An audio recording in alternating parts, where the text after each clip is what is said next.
Você sabe dizer o que é um número? Isso não é nem de longe tão simples quanto parece.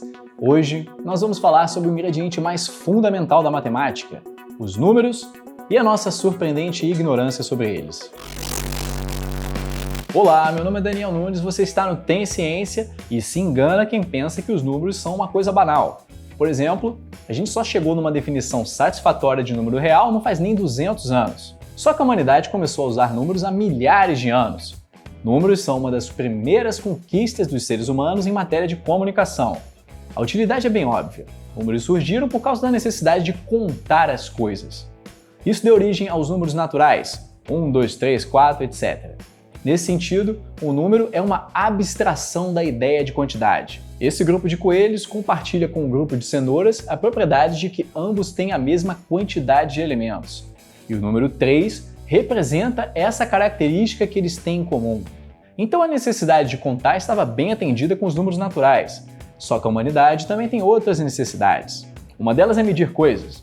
Toda arquitetura é baseada em medidas e grandes projetos arquitetônicos são feitos há milhares de anos. Então essa também é uma necessidade bem antiga dos seres humanos. O interesse é medir comprimentos, mas principalmente em função de outros comprimentos.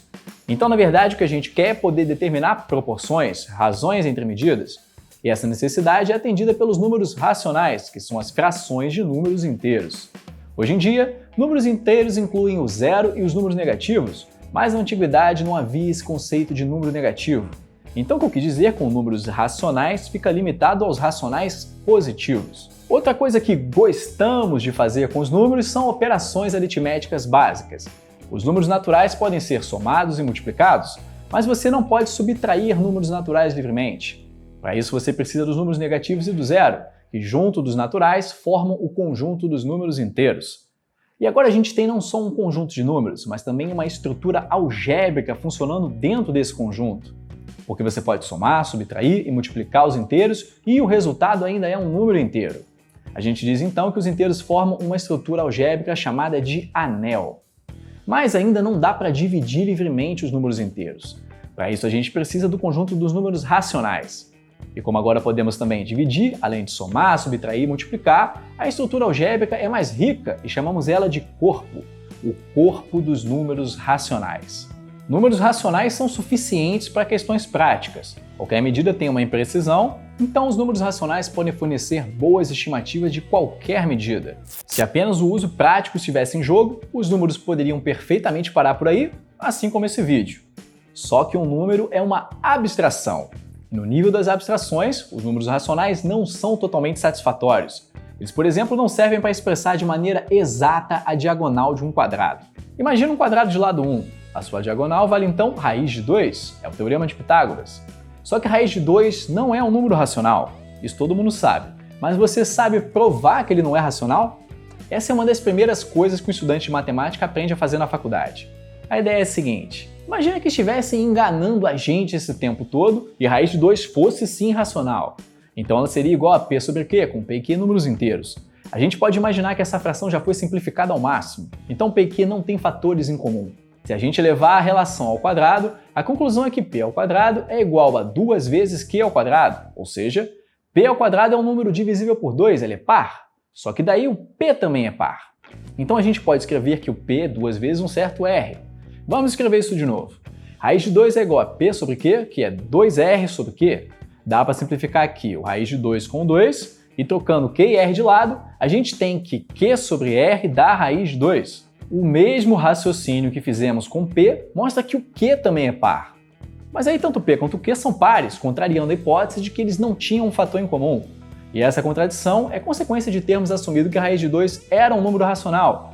Então a única alternativa é ele ser irracional, e não estavam enganando a gente com isso.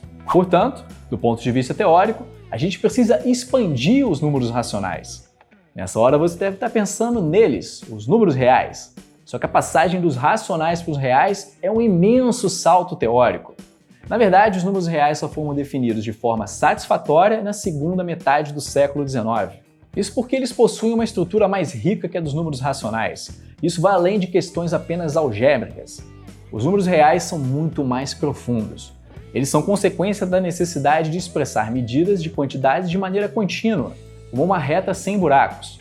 Por isso, os números reais também são chamados de contínuo. Os números reais possuem a mesma estrutura de corpo algébrico que os racionais. Podemos somar, subtrair, multiplicar e dividir. E assim como os números racionais, existe uma relação de ordem nos números reais. Você pode pegar quaisquer dois números reais e dizer que um é menor que o outro, e essa relação é consistente com as operações algébricas de corpo. Então, reais e racionais são exemplos de corpos ordenados.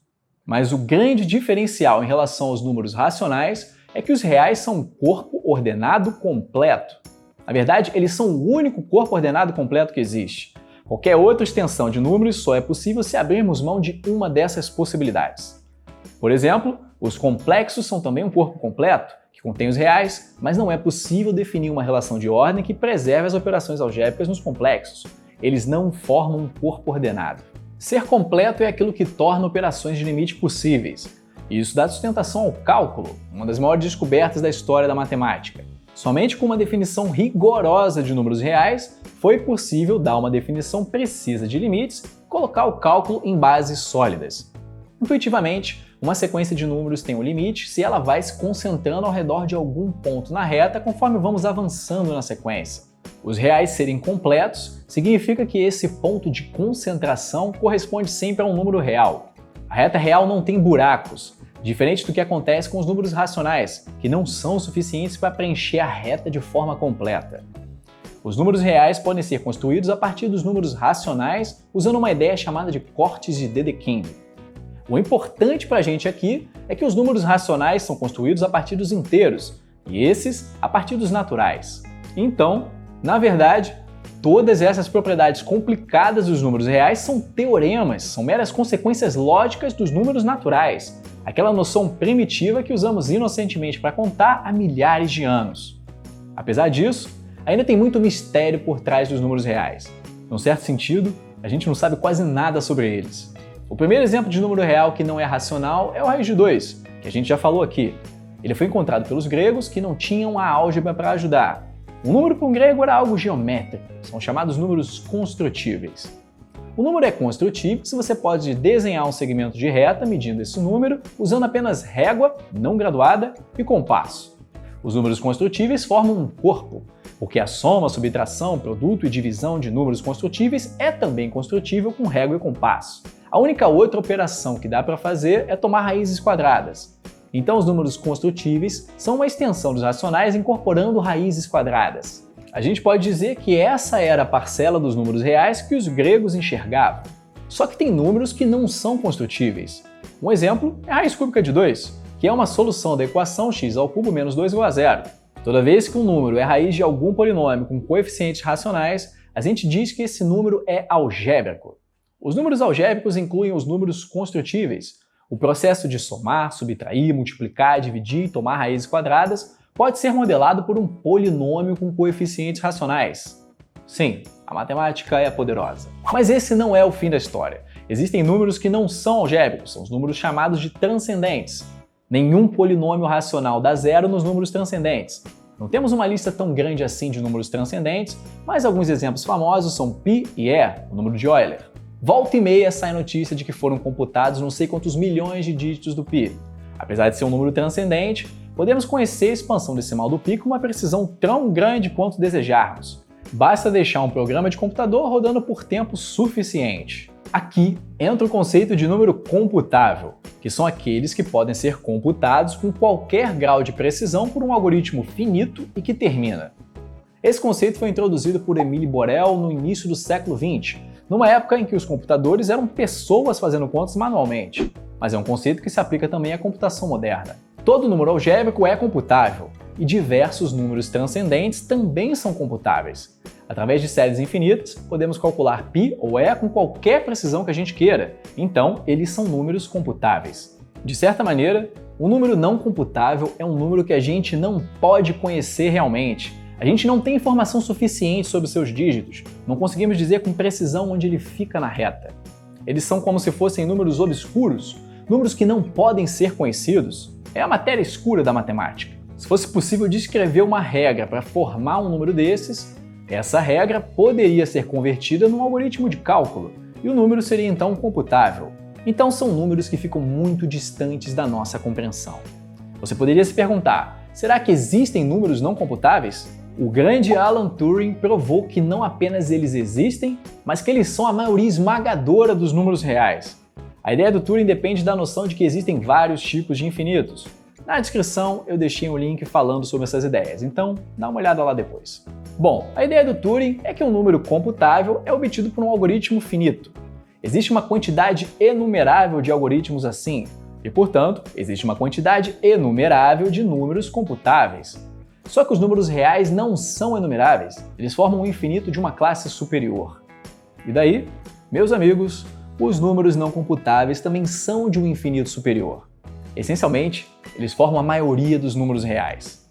A gente tem muito poucos exemplos, ou classes de exemplos, de números que são não computáveis. Um deles é o chamado número de Chaitin, que corresponde à probabilidade de que um programa construído aleatoriamente vá terminar de ser executado. É fascinante como que a abstração dos números consiga chegar tão longe. É uma criação das nossas mentes que vai muito além da necessidade prática das ciências, que ficaria mais do que bem atendida somente com os números racionais. Só que a matemática pode ir muito mais longe, inclusive a ponto de mostrar que a nossa ignorância é inevitável. A quantidade de números que nós jamais poderemos computar é infinitamente maior não apenas daqueles que nós conhecemos hoje, mas também de todos aqueles que nós poderemos conhecer um dia. Não se esqueça de deixar o like, se inscrever e até o próximo vídeo.